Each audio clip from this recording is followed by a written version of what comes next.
La ville de New York s'est transformée un peu comme une ville fantôme, même dans les endroits comme Times Square, qui habituellement sont vraiment comme des ruches avec énormément de monde, de foule. Bonjour, je suis Valérie de Graffenried, correspondante du Temps à New York. Là, je suis en confinement et je vais vous expliquer un peu comment la situation se passe aux États-Unis.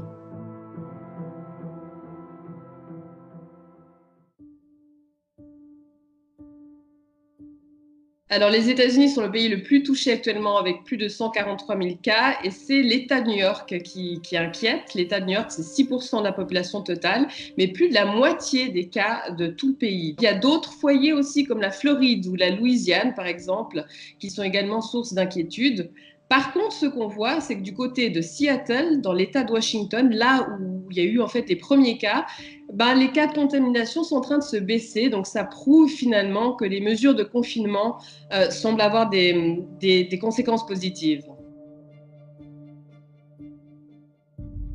L'État de New York est placé en confinement depuis le 22 mars, donc tous les bars, les restaurants, les théâtres ont été fermés déjà une semaine avant. Et puis depuis le 22 mars, c'est toutes les activités non essentielles. Ce qui inquiète particulièrement, c'est la situation dans les hôpitaux. Il y a des scènes que les médecins décrivent comme apocalyptiques. On voit des camions frigorifiques, par exemple, qui sont amenés près des hôpitaux. Donc ce sont des morgues ambulantes parce qu'il n'y a plus de place pour stocker les corps. Et puis il y a un hôpital qui est en train d'être construit dans Central Park.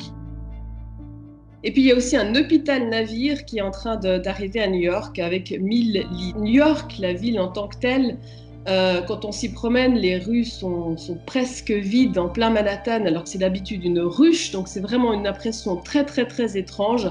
Plus de la moitié des gens portent des masques. Les gens respectent quand même pas mal ce confinement finalement. C'est pour une ville de 8,6 millions d'habitants, c'est quand même assez étonnant. The coronavirus, you know that, right? Coronavirus. Donald Trump, pendant cette crise, il a évolué vraiment en dents de scie, avec beaucoup de contradictions, d'hésitations. Au début de la crise, il a beaucoup minimisé, sous-estimé la situation. Because of all we've done, the risk to the American people remains very low. Ensuite, il a changé de stratégie. Il a aussi tenu tout d'un coup des propos beaucoup plus présidentiels, entre guillemets, avec une sorte d'appel à l'unité. My fellow Americans, tonight I want to speak with you about our nation's unprecedented response to the coronavirus outbreak. Mais c'est très difficile à le suivre. C'est vraiment un message confus qui change régulièrement.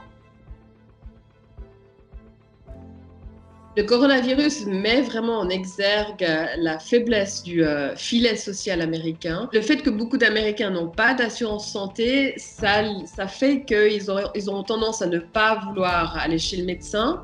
Cette situation de ces Américains peu protégés peut se révéler dangereuse. La campagne en fait présidentielle, elle est quasiment de parenthèse, elle est quasiment suspendue. Alors tous les meetings électoraux, que ce soit de Trump ou bien de Biden et Sanders, sont évidemment annulés.